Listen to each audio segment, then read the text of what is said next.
Hi guys, তো কিছুদিন ধরে ভাবছিলাম যে আমার বাড়ির গুপুর জন্য একটা ইনসেন্স হোল্ডার বানাবো, কিন্তু কি বানাবো, কি শেপ দেবো সেটা বুঝতে না পেরে পিন্টারেস্ট এবং ইনস্টাগ্রাম স্ক্রোল করতে লাগলাম। তারপর দেখলাম যে না, অনেকজনে অনেক সুন্দর সুন্দর ইনসেন্স হোল্ডার এবং ক্যান্ডেল হোল্ডার বানিয়েছে।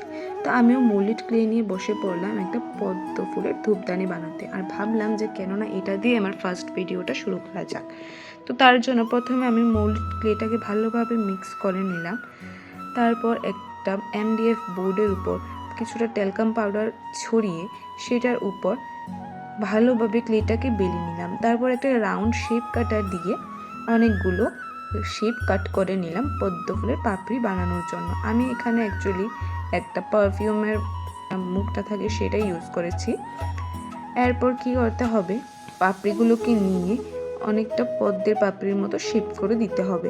তারপর একটা রাউন্ড শেপের উপর ফেভিকল দিয়ে সেগুলোকে একটার পর একটা লেয়ার বসাতে হবে। প্রথমে 4টা পাপড়ি বসিয়ে তারপর আমি আস্তে আস্তে করে অন্যান্য লেয়ারটি বসালাম।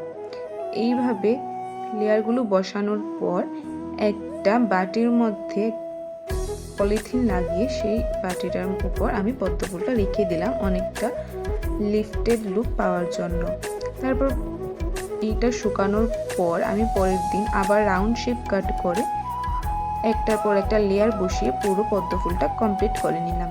তারপর অ্যাক্রিলিক কালার দিয়ে আমি পদ্মটাকে পিঙ্ক কালার করে দিলাম এবং মাঝখানে একটা রাউন্ড শেপ করে সেটার মধ্যে ধূপকাঠি গোজার জন্য অনেকগুলো হোল করে দিলাম। এভাবে তোমরাও বাড়িতে বানিয়ে নিতে পারো ধূপদানি এবং তোমাদের ভগবানের কাছে দিতে পারো। আশা করছি তোমাদের ভিডিওটা ভালো লেগেছে। যদি ভিডিওটা আমার ভালো লেগে থাকে তাহলে আমার চ্যানেলটাকে সাবস্ক্রাইব করে দিও এবং তোমরা নেক্সট কী ভিডিও দেখতে চাও সেটা আমাকে জানিয়ে দিও। বাই।